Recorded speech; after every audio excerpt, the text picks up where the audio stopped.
بسم اللہ الرحمن الرحیم۔ السلام علیکم ناظرین، آپ کو آج کی اس ویڈیو میں خوش آمدید۔ اور یہ جو ہماری ویڈیو ہے یہ ہماری پچھلی ویڈیو کا ہی ایک تسلسل ہے جس میں ہم نے بریسٹ کینسر کے بارے میں آپ کو بنیادی معلومات فراہم کی، اور اس ویڈیو کو سب سے پہلے آپ لوگوں کا لائک کرنے کا بہت شکریہ، اور اسی کی بنیاد پہ لوگوں نے ہم سے کچھ کوسچن پوچھے جن کو ہم آج کی اس ویڈیو میں ڈسکس کریں گے۔ تو سب سے پہلے میں ڈاکٹر اکرام برنی آپ کا شکریہ ادا کرتا ہوں، اور آپ کو بھی مبارک دیتا ہوں کہ ہماری ویڈیو کو لوگوں نے بڑا پسند کیا اور انہوں نے بڑے اچھی اس کے بارے میں کمنٹس دیے ہیں۔ بہت شکریہ ڈاکٹر نثار، یہ آپ کا انیشیٹو ہے ماشاء اللہ، اور میرے خیال سے اس میں اہم چیز یہ کہ لوگوں کی آگہی کے لیے بھی امپورٹنٹ ہے، اویئرنیس کے لیے۔ اور اس میں ایک چھوٹا ڈسکلیمر بھی میں یہ عرض کرنا چاہتا ہوں کہ یہ بائی نو مینز کوئی علاج کی ریکمنڈیشن نہیں ہے۔ اگر کبھی بھی کوئی ایشو ہو تو obviously آپ نے اپنے ڈاکٹر کے پاس جانا ہے، ان سے ہی رائے لینی ہے اور انہی کو فالو اپ کرنا ہے۔ یہاں پہ یہ ویلاگ کرنے کا مقصد اور آپ تک پہنچنے کا مقصد آپ کی اویئرنیس کو بڑھانے کا ہے۔ جی بالکل ڈاکٹر اکرام، اور اس میں ہم یہ بھی، کیونکہ اس کا مطلب ہے کہ ہمیں فوکس کرنا ہے اس کی پریونشن کے اوپر اور اس کی ارلی ڈیٹیکشن کے اوپر۔ اس لیے ڈاکٹر اکرام میں آپ سے یہ پہلا سوال کرنا چاہوں گا کہ اس کی جو پرائمری پریونشن ہے اس کے بارے میں آپ ہمیں تھوڑا سا ڈیٹیل سے بتائیں۔ ہم نے پچھلی ویڈیو میں بھی بات کی تھی، لیکن اگر آپ تھوڑا اس میں مزید ڈیٹیل سے بتائیں تاکہ یہ سب سے امپورٹنٹ ہے ہمارے لیے۔ Thank you very much. سب سے پہلے تو یوں سمجھ لیجیے کہ پرائمری پریونشن کا کیا مقصد ہے۔ پرائمری پریونشن کا مقصد ہے کہ وہ تدابیر جو سب لوگوں کو اختیار کرنی چاہیے، جو بھی لوگ ہیں، خواتین یا مرد بھی ایون، کیونکہ یہ پریونشن کی جو اسٹریٹجیز ہیں یہ سب کینسرز کے لیے کامن ہیں، اور اس کے لیے جو سب سے کمپریہنسو ڈاکیومنٹ پروڈیوس کیا ہے اور وہ ایویڈنس بیسڈ ہے، یعنی کہ اس کے پیچھے بنیاد موجود ہے، وہ ہے ورلڈ کینسر ریسرچ فنڈ کا WCRF.com، اور بعد میں آپ لنک کے ذریعے سے اس کو ڈاؤن لوڈ کر کے دیکھ بھی سکتے ہیں۔ اس میں انہوں نے بیسیکلی تو 10 ریکمنڈیشنز دی ہیں، لیکن جو 10ویں ریکمنڈیشن ہے اس کا تعلق ان لوگوں سے جن کا کینسر ہو چکا ہوتا ہے، اس کو پریونٹ کیسے کریں گے۔ لیکن جو پہلی 9 ریکمنڈیشنز ہیں وہ ایک دفعہ میں دوبارہ ریپیٹ کر دوں۔ سب سے پہلے تو اگر سگریٹ نہیں پیتے تو بہت اچھا کرتے ہیں، کبھی نہ پیجیے گا، اور اگر پیتے ہیں تو چھوڑ دیجیے۔ دوسری چیز، ایکسرسائز کریں، کم از کم ویگرس ایکسرسائز 150 منٹ فی ویک اور 300 منٹ فی ویک اوور آل ایکسرسائز۔ تیسری چیز یہ کہ اپنا جو باڈی میس انڈیکس ہے اس کو کنٹرول کیجیے اور اس کو 25 کے قریب رکھیے۔ چوتھی چیز یہ کہ اپنی غذا کے اندر فریش فروٹس، ویجیٹیبلز اور ہول گرین یہ چیزوں کو بڑھا دیں اتنا کہ دن بھر میں 15 میں سے 5 پورشنز یہ والی چیزوں کے ہونے چاہیے۔ پانچویں چیز یہ ہے کہ جو ریڈ میٹ کی کنزمپشن ہے اس کو 5 پورشنز ان اے ویک، یعنی کہ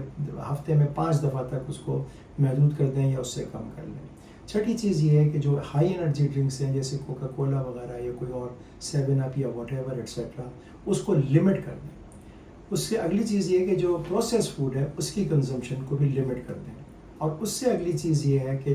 کینسر سے پریونشن کے لیے کسی وٹامن یا کسی سپلیمنٹ کا استعمال نہ کیجیے، بالکل وہ پروہیبٹڈ ہے، کیونکہ کچھ دفعہ اس کی وجہ سے کینسر آ بھی سکتا ہے۔ ہاں یہ الگ بات ہے کہ کسی وٹامن کی اگر ڈیفیشنسی ہو جیسے وٹامن ڈی کی تو اس کو پورا کیا جا سکتا ہے، لیکن کینسر سے پریونشن کے لیے اس کو استعمال نہ کریں۔ اور آخری چیز جو خواتین کے لیے مخصوص ہے وہ یہ کہ 6 مہینے کی عمر تک بچے کو بریسٹ فیڈ کریں۔ اس میں دکھایا یہ گیا ڈاکٹر نثار کہ جو لوگ ان 9 میں سے 7، 8 یا 9 چیزوں ریکمنڈیشنز کے ساتھ میں وہ چلتے ہیں، ان میں کینسر ہونے کا رسک اور بریسٹ کینسر ہونے کا رسک 1/3 سے کم ہو جاتا ہے۔ تو یہ بڑی امپورٹنٹ چیز ہے جو کہ میں دوبارہ کہنا چاہتا ہوں۔ جی thank you very much doctor Ikram. اور اب میرے خیال میں ہمیں، کیونکہ کسی بھی کینسر میں آپ کو پتہ ہے ڈاکٹر اکرام کہ جو ارلی ڈیٹیکشن ہے دیٹ از ویری کریٹیکل، تو اگر آپ ہمیں یہ بتا سکیں تھوڑا سی ڈیٹیل کے ساتھ کہ جو ارلی ڈیٹیکشن ہے وہ خاص طور پہ خواتین کے لیے، اس کے لیے وہ کیا کر سکتے ہیں ارلی ڈیٹیکشن کے لیے؟ تو اس کے لیے بڑا اسٹینڈرڈ ٹیسٹ ہے اور وہ ابھی تک ایک ہی ہے، اور وہ میموگرام ہے۔ اور یہ ونس اگین جو ایوریج رسک لوگ ہیں جو کہ عام پاپولیشن ہے ان سب کے لیے یہ ہے۔ جو ہائی رسک ہے ان کی ہم بعد میں بات کریں گے، لیکن ایوریج رسک کے اندر جیسے کہ میں نے پچھلی دفعہ کہا تھا کہ جو رسک ہوتا ہے وہ لائف ٹائم کے اندر 1 in 8 ہوتا ہے، یعنی کہ اگر ساری خواتین کی عمر 80 سال تک ہو تو اس میں سے 8 میں سے 1 کو بریسٹ کینسر ہو جائے گا، جو کہ بہت ہائی رسک ہوتا ہے۔ تو ان لوگوں میں پریونشن کے لیے کیا، اسکریننگ کے لیے کیا کرنا چاہیے؟ ان کے لیے جو ٹیسٹ ہے وہ کہلاتا ہے میموگرام، جو کہ بریسٹ کا اسپیشل قسم کا ایکس رے ہوتا ہے۔ اس کو شروع کرنا چاہیے 40 سال کی عمر سے 55 سال کی عمر تک۔ اچھا، کچھ ملکوں میں 40 سال ہے، کہیں پہ وہ 45 سال کہتے ہیں، لیکن ہمارے ملکوں کے اندر جہاں پہ بریسٹ کینسر کی عمر، جو ڈائگنوسس کی عمر ہے وہ ینگ ہے، 42-44 سال میں بھی اکثر لوگوں کو کینسر ڈائگنوز ہو جاتا ہے یا اس سے بھی کم میں، تو 40 سال کی عمر سے اس کو شروع کر دیں، ہر سال کریں 55 سال کی عمر تک۔ اس کے بعد اپنے ڈاکٹر سے ڈسکس کریں اور اس کو بائی اینول کر لیں، یعنی کہ ہر 2 سال کے بعد، اور یہ سلسلہ 75 سال کی عمر تک جاری رہنا چاہیے۔ یہ اسٹریٹ اسکریننگ ریکمنڈیشن ہے، اس کے ذریعے سے بہت سارے کینسر ارلی ڈیٹیکٹ ہو سکتے ہیں، اور اگر ارلی ڈیٹیکٹ ہو جائیں تو پھر وہ obviously کیوریبل بھی ہوتے ہیں، اور دنیا میں دکھایا گیا بار بار ان اسٹڈیز کے ذریعے سے کہ پھر ان جو ارلی ڈیٹیکٹڈ کینسرز ہوتے ہیں اس میں کیور ریٹ ہائی ہوتا ہے۔ جی بہت شکریہ۔ اور ڈاکٹر اکرام، آپ نے بات کی کہ یہ ہیں یہ چیزیں ان لوگوں کے لیے ہیں جو جنرل پاپولیشن ہے، جی۔ لیکن آپ دیکھتے ہیں کہ کچھ لوگ ایسے ہوتے ہیں جو زیادہ پرون ہوتے ہیں، جن کو زیادہ خطرہ ہوتا ہے اس چیز سے، تو وہ کون لوگ ہوتے ہیں، تاکہ اگر وہ چیزیں کچھ لوگوں کے اندر ہیں تو وہ اس کے بارے میں زیادہ کیئرفل ہو جائیں؟ جی بالکل صحیح۔ اچھا، یہ وہ لوگ ہیں جو کہ ہائی رسک کہلاتے ہیں، اور ہائی رسک پاپولیشن کیا ہے بریسٹ کینسر کی؟ یہ وہ لوگ ہیں جن کے اندر یا تو فیملی ہسٹری ہو، یعنی کہ ان کی بہن، والدہ، خالہ، یا ایون میل ممبرز میں سے کسی کو breast cancer, ovarian cancer, یوٹرائن cancer یا کولن کینسر، یا ایون میل ممبرز میں پراسٹیٹ کینسر اگر ہے، اگر ان فرسٹ ڈگری ریلیٹیوز میں یہ کینسر موجود ہیں تو پھر آپ کا رسک عام پاپولیشن کے مقابلے میں زیادہ ہے۔ اور اگر ایک سے زیادہ لوگوں کو ہے، مثال کے طور پہ بہن کو بھی تھا اور خالہ کو بھی تھا یا والدہ کو بھی تھا، تو پھر رسک اور زیادہ بڑھتا چلا جاتا ہے۔ جتنے لوگ فیملی میں متاثر ہیں اتنا رسک بڑھتا چلا جاتا ہے۔ دوسری چیز جو زیادہ اسپیسیفک ہے وہ یہ کہ پھر ایسے لوگوں کو بلڈ ٹیسٹ اپنا کرانا چاہیے۔ وہ ظاہری بات ہے کہ آنکولوجسٹ کے پاس جا کر کے ہی ہوگا، اور وہ ہوتا ہے جو میوٹیشنز ہوتی ہیں کچھ جین کے اندر، جس کو BRCA1 یا BRCA2 یا عرف عام میں BRCA1 یا BRCA2 جین کہتے ہیں۔ اور میرے خیال سے اس کی جو وجہ شہرت جو پچھلے سالوں میں ڈاکٹر نثار بنی، وہ اینجلینا جولی، جنہوں نے 2013 میں پہلے اپنی دونوں اووریز کا آپریشن کرایا اور بعد میں دونوں بریسٹ کا، کیونکہ ان کی والدہ اور نانی دونوں کو BRCA میوٹیٹڈ بریسٹ کینسر تھا، تو انہوں نے یہ سرجری کرائی۔ تو اس کی وجہ سے جنرل پاپولیشن میں، عام لوگوں میں اس کی آگہی اور اویئرنیس بہت زیادہ بڑھ گئی۔ لیکن اینجلینا جولی کو خود کوئی پرابلم نہیں تھی، انہوں نے صرف پریکاشن کے طور پہ یہ کیا۔ بالکل جی، اور یہ اس چیز کو ہم دیکھیں گے کہ پریونشن کے طور پہ کیسے کر سکتے ہیں۔ تو ان کو خود کو نہیں تھی، لیکن چونکہ ان کی والدہ اور نانی کو تھی تو انہوں نے اپنا یہ پریونٹیو میجر۔ پھر مجھے یہ بھی بتائیے گا کہ یہ آپ نے جو بتایا کہ یہ ٹیسٹ جو ہے یہ بڑا امپورٹنٹ ہے، تو یہ کیسے کرایا جا سکتا ہے، کہاں پہ یہ اویلیبل ہے ٹیسٹ؟ جی، یہ اس کے بارے میں بڑا امپورٹنٹ ہے کہ یہ کوئی عام ٹیسٹ نہیں ہے، یہ ہر لیبوریٹری میں نہیں ہو سکتا، اس کے لیے اسپیشلائزڈ ریفرنس لیبوریٹریز ہیں۔ پاکستان میں جتنے بڑے ہسپتال ہیں وہ جو بڑے بڑے جہاں پہ کینسر کا علاج ہوتا ہے وہاں پہ یہ ٹیسٹ ہوتا ہے۔ اس کے لیے آپ کو یا تو آنکولوجسٹ کو یا کینسر جینیٹسسٹ کو پہلے ملنا ہوگا، اور وہ پھر ریکمینڈ کریں گے۔ عموماً ہوتا یہ ہے کہ ان خواتین کو جن کو بریسٹ کینسر ینگ ایج میں ہو جائے، یعنی 35 سال سے کم عمر میں، یا پھر ان کو بریسٹ کینسر ہو 40 سال سے کم عمر میں، یا ان کی بہن یا والدہ یا خالہ کو کسی کو بریسٹ کینسر ہو، یا پھر فیملی میں 2 سے زیادہ لوگوں کو بریسٹ کینسر ہو، ایسی ساری خواتین کو آفر کیا جاتا ہے کہ وہ اپنا ٹیسٹ کرائیں، جو کہ سمپل بلڈ ٹیسٹ ہوتا ہے، اور اس میں وہ بلڈ سے ہی معلوم کر لیتے ہیں کہ سم تھنگ کالڈ ایز جرم لائن میوٹیشن، یعنی کہ کیا ان کے ہر سیل کے اندر یہ والی جو جین ہے وہ ایب نارمل ہے یا نہیں ہے۔ پھر وہ والی جین میں جو خاص میوٹیشن ہوتی ہے اس کو اسیس کیا جا سکتا ہے ان سارے فرسٹ ڈگری ریلیٹیوز میں جن کو ابھی کینسر نہیں ہوا، تو وہ پھر انڈیویجولی ٹیسٹ کیا جا سکتا ہے ان کو۔ ٹھیک ہے ڈاکٹر اکرام، اس میں مجھے یہ بھی مجھے بتائیے گا کہ آپ نے یہ ٹیسٹ تو بتا دیا، لیکن کیا آپ نے پچھلی ویڈیو میں بھی اسکریننگ کی بات کی تھی، تو اس میں جو ہائی رسک انڈیویجول ہیں ان کے لیے کوئی اسکریننگ ایسی بھی ہے جو وہ خود سے بھی کر سکتے ہیں؟ جی دیکھیے، ہائی رسک کا مطلب یہ ہے کہ اب رسک نہ صرف بڑھ گیا ہے بلکہ رسک یہ بھی ہے کہ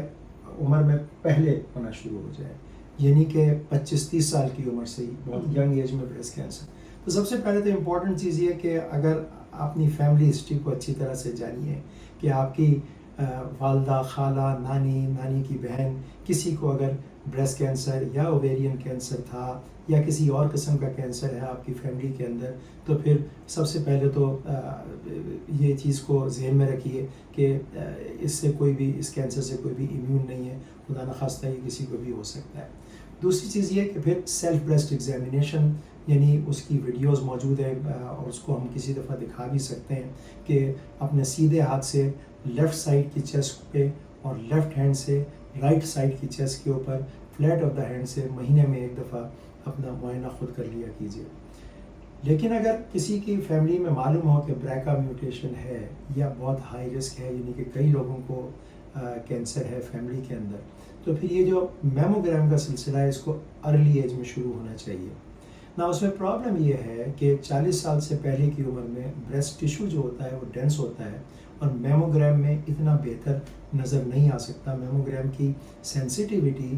کم ہوتی ہے ان چھوٹے چھوٹے لیجنز کو ڈیٹیکٹ کرنے کے لیے۔ پھر کئی لوگ ریکمینڈ کریں گے کہ آپ ایم آر آئی شروع کریں، اور ایم آر آئی کی عمر جو شروع کرنے کی ہے وہ 25 سال ورنہ میکسیمم 30 سال، اس عمر میں ایم آر آئی ہونا چاہیے، وہ سالانہ ہونا چاہیے، یہاں تک کہ آپ کی عمر 40 سال ہو جائے، اس کے بعد میموگرام ہونا چاہیے۔ یہ طریقہ ہے ہائی رسک اسکریننگ کے لیے۔ ٹھیک ہے ڈاکٹر اکرام، اس میں تھوڑا سا آگے ہم جاتے ہیں کہ سیکنڈری پریونشن بھی ہوتی ہیں اس میں کچھ ارلی پریونشن کے علاوہ؟ جی، سو یہ ہائی رسک انڈیویجولس کے لیے سیکنڈری پریونشن کا مقصد ہی یہ ہے کہ اب وہ صرف وہ لوگ جو کہ ہائی رسک یا ویری ہائی رسک کے اوپر ہے to get a breast cancer, ان کے لیے کیا کرنا چاہیے۔ تو ان کے لیے جیسے ابھی ہم تھوڑی دیر پہلے تذکرہ کر رہے تھے، جو کہ کچھ چیزیں اب ریسنٹلی پچھلے 10 سال میں یا 10-15 سال کے اندر کھل کے سامنے آئی ہیں، اور اس کے لیے ہم آپ کو میرے خیال سے اگر گراف کے اوپر اس کو دکھا دیں تو وہ زیادہ واضح ہو جائے گا۔ اچھا، اب یہ دیکھیے کہ یہ پیپر پبلش ہوا تھا آج سے تقریباً 10 سال پہلے 2016 میں ایک بڑے مشہور جرنل میں، New England Journal of Medicine کے اندر، اور یہ ایک طرح سے ریفرنس پوائنٹ استعمال ہوتا ہے پوری میڈیکل انکالوجی فریٹرنیٹی کے اندر۔ اور اس کے اندر 2 پینلز ہیں، اوپر بریکا 1 کیریئرز کا پینل ہے، یعنی کہ وہ خواتین جن کی کسی رشتہ دار کو ایسا بریسٹ کینسر ہوا تھا جس میں جو بریکا 1 کی وجہ سے ہوا تھا، یا پھر اگر ان کی رشتہ دار خواتین کو بریکا 2 کی وجہ سے ہوا تھا تو وہ لوور پینل ہے۔ اب یہاں پہ آپ یہ دیکھیے کہ پہلی چیز تو میں یہ عرض کروں کہ جو رسک ہے وہ بہت کم عمر سے 30 سال کی عمر سے بڑھنا شروع ہو جاتا ہے، اور 80 سال کی عمر تک یہ رسک تقریباً 67%، یعنی 2 میں سے 1 خواتین کو یہ بریسٹ کینسر ہو جائے گا۔